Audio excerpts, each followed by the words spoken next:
Hello, Catherine Kim Mullen, back to you again with episode 2.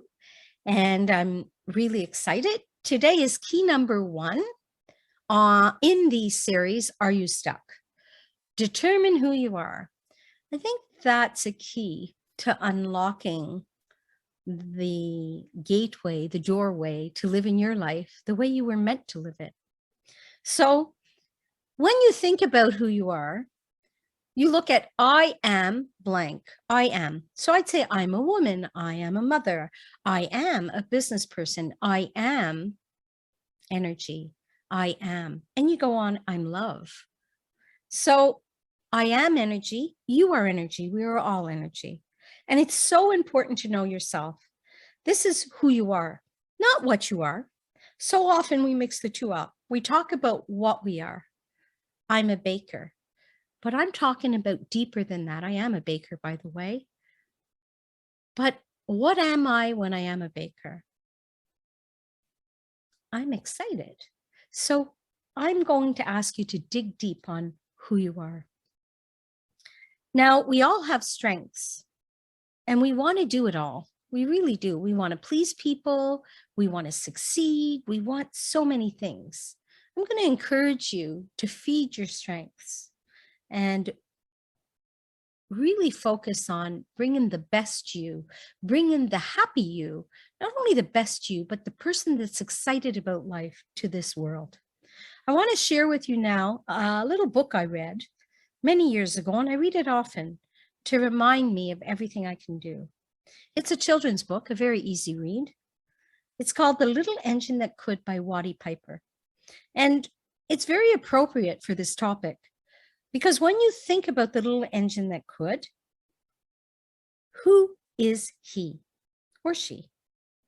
They could have said, I'm an engine, but that's not what they said. I am little, so I'm a little engine. Okay. I'm not only a little engine, I'm a little engine that could, I can. I can do what? Makes me want to read it further. So you're more than what you think you are.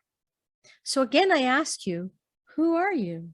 Dig deep, have fun, discover yourself, remind yourself of all the power you have, all the energy you have, and all the beauty that's lying right there within you. I want to share now another aspect that deals with who you are. Months ago, I came across and I thought, what is this thing about masks? I was giving a course and I put a mask on and I realized at that very moment, the mask on my face is an image I'm projecting. So who are you projecting and who are you? When I met my husband, my first impression, the mask he wore, the person he is, he's shy, he's reserved, he's timid. I would ask you to think, when you meet somebody that's shy, do you recognize they're shy at first, or do you think they're snobby? I actually thought he was snobby, and he's so far from snobby. He's a Newfoundlander that's humble and amazing when you get to talking to him. So when we get back to the mask, what are the masks you're wearing? If you meet me actually in a business meeting, you probably meet me in a suit, navy blue suit, if you can visualize that, a pump. My hair will be tied back and neat, and I will have prepared to go to a business meeting. I will be calm. I'll be polite, but I'll be very calm. Now, if you meet me in the park playing on the swings, you're going to meet a giddy person having fun and swinging and going on the slides, making snow angels if there's snow. And if you meet me while I'm doing music, I'll probably be wearing a bohemian dress or tights with a loose top. And all of them portray a different personality. So who do I think I am when I'm in a business meeting? What mask am I wearing? Interesting. So I ask you to look at all of the circumstance in your life where you're wearing a mask or projecting an image. And then I ask, what part of you do you bring to all of it? Who are you? More important, Don't fool yourself believing that you are only one thing. You're filled with sparkle and filled with surprises. Take the time. Who are you? Many years ago, I did a meditation over a weekend in the city of Ottawa with Brandon Bays and in Daytona Beach, Florida. And she did a process called the journey. And she does a fabulous exercise with who am I? And really, the whole thing is you're bombarded with the question, who are you? And you answer, I'm a woman. Who are you? I'm a mother. Who are you? I am energy. Who are you? No answer. Okay, again, who are you? And if you keep asking, who are you? You may just discover something that you haven't known you're a part of yet. Howard Truman once said, don't ask what the world needs. Ask what makes you come alive and go do it. Because what the world needs is people who have come alive. So what makes you come alive in who you are? And are you spending a lot of time in that part of you? Think about it. Another great book I love reading, used to read a book a day, love it, is The Tao of Pooh by Benjamin Huff. It's a book on philosophy. And although you think about Pooh and you think of the characters Tigger and Eeyore, and Piglet and Winnie the Pooh, and they all have characteristics and personalities. And what part of you is who you are naturally or something you've been added to who you are? And here's a paragraph from the book that I enjoyed. The essence of the principle of the uncarved block is that things in their original simplicity contain their own natural power, power that is easily spoiled and lost when the simplicity is changed. So if you go back to when you were a child, you've had many influences since then. Teachers, television shows, people's opinions, family, friends, that molded your block, your uncarved block. So when we ask you who you are, we're asking you to go back to inside before the influences of others and really get a glimpse of who you've not been over the years, because somebody might have said you should be like that. Really, living life by design and creating the life you want is really about you being you. So when you know and respect your own inner nature, you know where you belong. Have you ever been somewhere and felt, what am I doing here? The next thing, what do you do at that point? Because that's a message. Who you are is not fitting there. Sometimes you have to do things that you may be uncomfortable doing and be where you're uncomfortable, but at least know the difference. Know that that is not who you are and there's nothing wrong with you.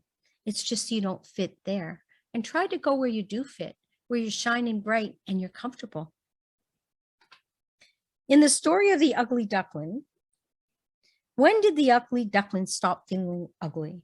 When he realized that he was a swan.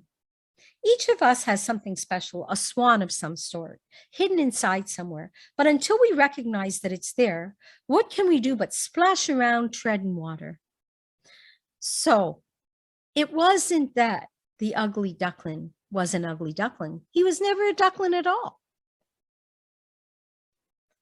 So the question is, who are you? So there's a little poem it ends with. How can you get very far if you don't know who you are? How can you do what you ought if you don't know what you've got? And if you don't know which to do of all the things in front of you, then what you'll have when you are through is just a mess without a clue of all the best that can come true if you know what and which and who. So I now have a workbook if you click the link. And the link will lead you to a few questions, actions that you can take to get to who you are. So the first thing on that is, in a sentence, write a description of who you are. Don't think, just write. Now take a minute now after you've done that and reflect on your masks. Who are you when you're at a sports event, such as your children's sports practice or game? When you're applying for a job at work with customers in a professional atmosphere? When you are at a spiritual center, when you're on vacation, do you have a mask that you wear and hide your true self from yourself? What is that mask? Who do your friends think you are? You know, I remember when I was much younger, I liked things exactly the way I liked them. What I liked, I did, and I got better at it. I worked with my strengths my whole life. And some of my friends at one point would suggest, oh my, you're trying to control things. I realized that I put a label on myself that I might be trying to control people, only to find out that I'm very accepting of other people, but I'm just trying to live my life by design. So do you wear a label on yourself that is not who you are, but you're convinced you may be? Think about it. Go back to the first question after reflection and rewrite the answer to capture who you are. Not who you think you are, not who other people think you are, but who you are. And what part of you are you afraid to share with others? You're afraid of being criticized. You know, in the book Think and Grow Rich by Napoleon Hill, fear of criticism, the 6 ghost of fears, whew, they really speak of that. Who were you yesterday? And who do you want to be tomorrow? And right now, who are you? So you cannot have what you want without knowing who you are. It just doesn't work. So the first part of living your life by design is knowing who you are. And that is the first part of creating a vision map. With your Path Academy, reach out if you want to know more. I have links below to our Facebook group, like Your Path Academy, if you feel that it's something you enjoy. Sign up for our newsletter on the website, katherinekmullen.com. And really, really consider who you are. We're going to talk about key number 2 in the next episode. Have a great, great day. Sending you light and love. Shine bright. Catherine Kim Mullen. And I've got stuff just for you.